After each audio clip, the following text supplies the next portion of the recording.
Want to start shopping on the Alibaba app, but not sure how? I'm Jessica, and in this video, I'll show you how to download and install Alibaba. Note that this video will demonstrate on iPhone, but written instructions for both Android and iOS will be listed in the description box. Now let's get started. To download Alibaba, first open the App Store. Go to the Search tab. Then type in Alibaba at the top. Tap Alibaba when it appears in the search results. Then tap Get.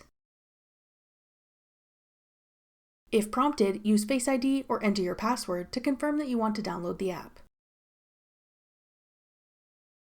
Wait for the installation to complete.